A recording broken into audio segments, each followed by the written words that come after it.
يا ناس يا عسل، الفنكوش نمرة 32 واصل يا بلحة، واصل. النكتة دي بقى انتهت النكتة وإليكم التفاصيل. النكتة دي بقى نازلة يعني بالشرح التفصيلي بتاعها من تلفزيون المدعو بلحة. بربور الجمهورية سيسينياهو صبي نتنياهو ابن بائعة الهوى. اسمعوا الثورة الزراعية ملايين والطفرة، الأفدنة الإضافية ملايين ومنها الأفدنة مشروعات الدلتا الجديدة الزراعية. ده طبعا هو الريف كان المصري بيتفرج على الجديد. فيلم تسجيلي عن إنجازاته تنمية اللي الوادي مش الجديد موجودة غير في ومحافظات خياله الصعيد. المريض. اسمعوا ومشروعات شمال ووسط سيناء. أيوة. اهبط يا حبيبي، اهبط يا ومن ضنايا. تحديات نجحت أيوة. مخططات الدولة المصرية بوصول المساحة الزراعية من القمح اسمعوا. أكثر من 3.2 مليون فدان، والدليل بمعدل أيوة. إنتاج وصل ل 3 طن أيوة. للفدان الواحد، وبإجمالي 10 مليون طن سنويا.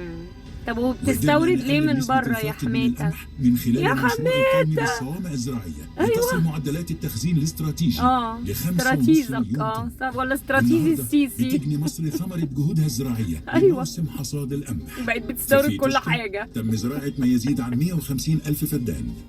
وفي والله عين دلة بلغت الغباء ده، الحقبة البلحية دي هندخل بيها مبولة التاريخ. تم زراعة 4500 فدان. اسمعوا الهبد. اهبد قال له اعرف الكذبة منين يا ابني؟ قال له من طولها وعرضها في يابا. شرق العوينات. كملوا كده. وفي مشروع مستقبل مصر تم زراعة 70 ألف فدان من القمح. وبعدين تلك المشروعات الزراعية ساهمت في زيادة الرقعة الزراعية من القمح لأكثر من 374,500 الحمد فدان. لله. لذلك مصر بتستورد كل حاجة. يا لهوي يا لهوي. كمل. وكمان قدرنا نسابق أيوة. الزمن. كمان ايه كمان يا نجحنا في زراعة حبيبي؟ 1,500,000 نخلة لتصبح مصر من كبرى الدول المصدرة للتمور في العالم. 1,500,000 نخلة. لا كفاية السيسي يزعل بليز.